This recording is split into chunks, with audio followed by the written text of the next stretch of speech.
Rich dad poor dad chapter 4 सबक 3 अपने काम से काम रखो।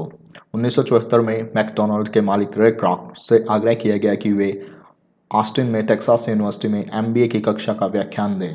मेरा एक करीबी दोस्त किथ कनिंगम वहां एमबीए कर रहा था।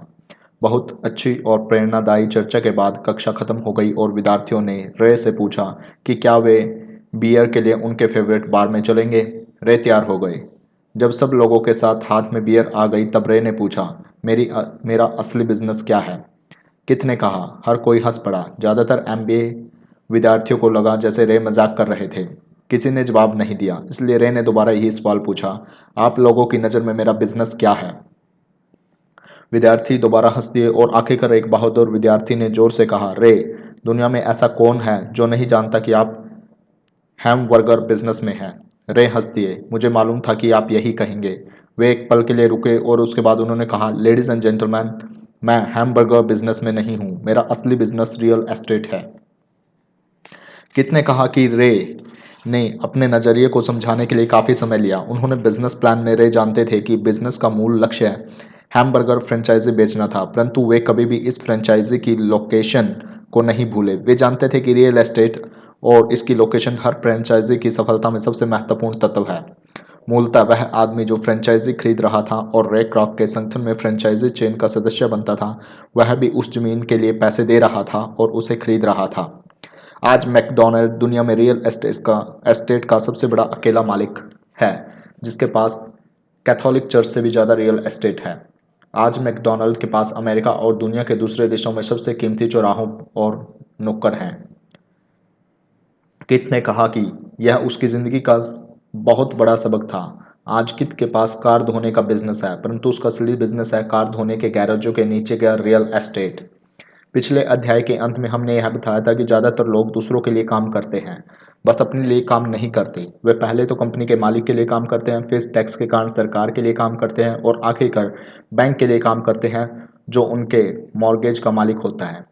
जब हम छोटे थे तो हमारे आसपास मैकडॉनल्ड का कोई फ्रेंचाइजी आउटलेट नहीं था, परंतु मेरे अमीर डैडी ने माइक और मुझे वही सबक सिखा दिया था जो टेक्सास यूनिवर्सिटी में रे क्रॉक ने सीखा था। वह अमेरिका का रहस्य नंबर 3 है। रहस्य: अपने काम से काम रखो। लोगों की ज़िंदगी में पैसे की तंगी इसलिए आती है क्योंकि वे अपनी सारी ज़िंदगी दूसरों के लिए काम करते रहते हैं।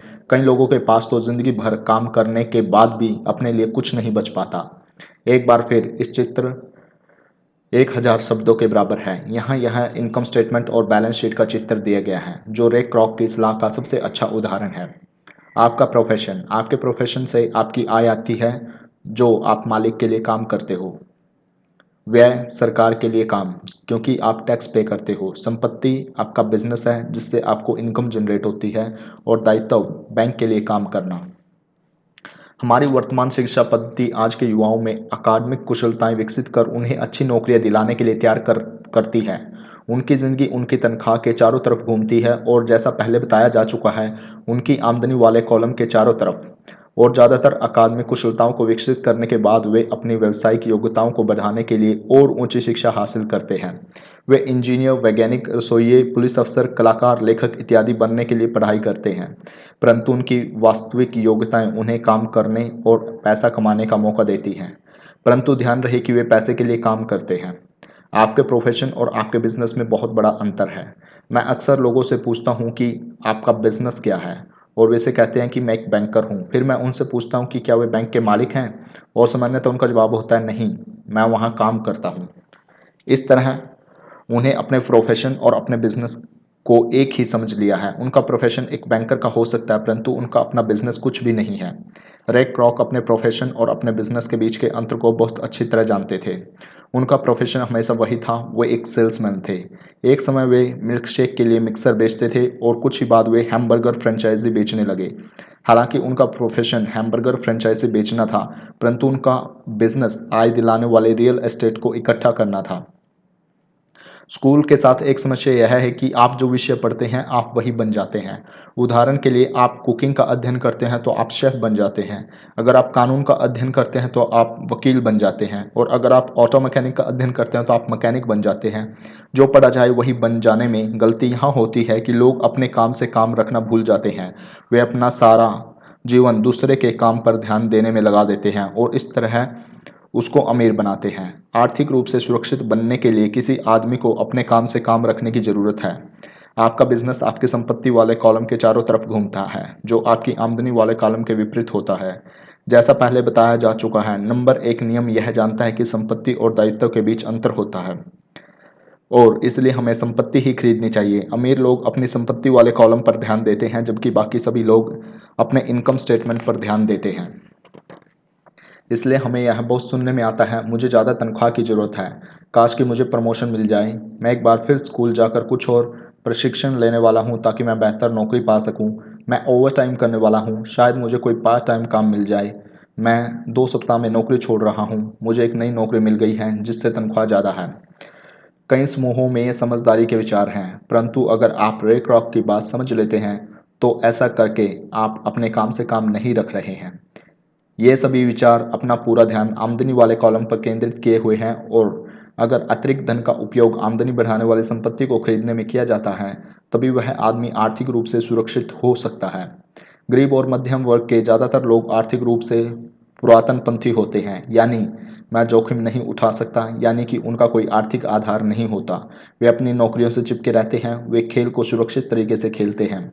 जब नौकरियों का आकार छोटा होने लगता है तो लाखों करोड़ों लोगों को पता चलता है, जिससे कि वे अपनी सबसे बड़ी संपत्ति मानते थे, यानी कि उनका घर, वह उन्हें जिंदा मार रहा है। उनका घर नामक संपत्ति हर माह उनकी जेब से पैसे निकलवा रही है। उनकी कार, उनकी दूसरी संपत्ति भी उन्हें जिंदा मार रही है। गैरेज में रखे $1000 में खरीदे हुए इनके गोल्फ क्लब अब $1000 के नहीं रह गए थे। नौकरी की सुरक्षा न होने के कारण अब उनके पास जीवन यापन का कोई आधार नहीं बचा था। उनके विचार में जो संपत्तियां थी वे पैसे के संकट के समय में उनकी कुछ भी मदद नहीं कर सकती थी। मैं यह मानकर चल रहा हूँ कि हम में से ज़्यादातर ने मकान खरीदने या कार खरीदने के लिए बैंकर से लोन के लिए आवेदन फॉर्म भरा है। नेटवर्थ खंड पर नजर डालना हमेशा रोचक रहता है। यह रोचक इसलिए होता है क्योंकि इसमें हम जान पाते हैं कि बैंकिंग और आउटिंग में किन चीज़ों को संपत्तियां माना जाता है। एक दिन कर्ज लेने के लिए मेरी माली हालत बहुत अच्छी नहीं लग रही थी, इसलिए मैंने अपने नए गोल्फ क्लब, मेरे आर्ट कलेक्शन, पुस्तकें, स्टीरियो टेलीविज़न, अरमानी सूट्स, कलाई घड़ियाँ, जूते और दीगर चीज़ों को संपत्ति वाले कॉलम में दिखा दिया। मेरे लोन के आवेदन को अस्वीकार कर दिया गया क्योंकि वह मेरा बहुत ज़्यादा निवेश रियल एस्टेट में था। लोन कमेटी को यह पसंद नहीं आया था कि मैं अपार्टमेंट हाउसेस से इतने ज़्यादा पैसे कमा रहा था। वे यह जानना चाहते थे कि मेरे पास एक सामान्य नौकरी क्यों नहीं है जिसमें वेतन मिलता हो। उन्होंने मेरे अरमानी सूट्स, गोल्फ क्लब या आर्ट कलेक्शन के बारे में कोई सवाल नहीं किए। जिंदगी कई बार कठिन हो जाती है जब आप स्टैंडर्ड प्रोफाइल में फिट नहीं होते। मैं हर बार चौंक जाता हूँ जब मैं किसी को यह कहते हुए सुनता हूँ कि उनकी नेटवर्थ $10 लाख है या $1 लाख है या ऐसा ही कोई और आंकड़ा।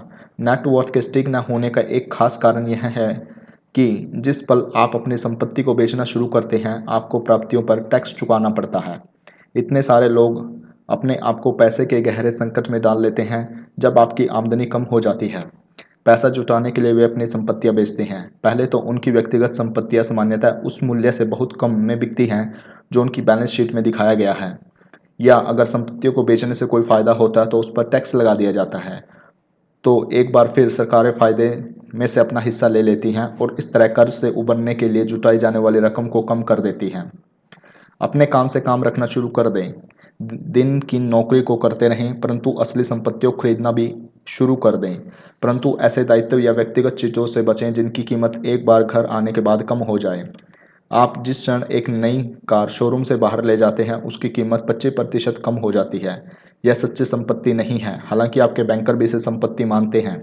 मेरा $400 का नया टाइटेनियम ड्राइवर खरीदने के लिए कुछ ही मिनटों के बाद $150 मूल्य का हो गया था। वयस्कों के लिए यही सही है कि वे अपने खर्च कम कर लें और अपने दायित्व को घटा लें और मेहनत से ठोस संपत्ति का आधार बना लें। उन युवा लोगों को जिन्होंने अभी घर नहीं छोड़ा है, यह सिखाया जाना चाहिए कि संपत्ति और दायित्व के बीच में क्या फ़र्क होता है। घर छोड़ने से पहले ही उन्हें संपत्ति वाले कॉलम को बनाने की प्रेरणा दी जानी चाहिए।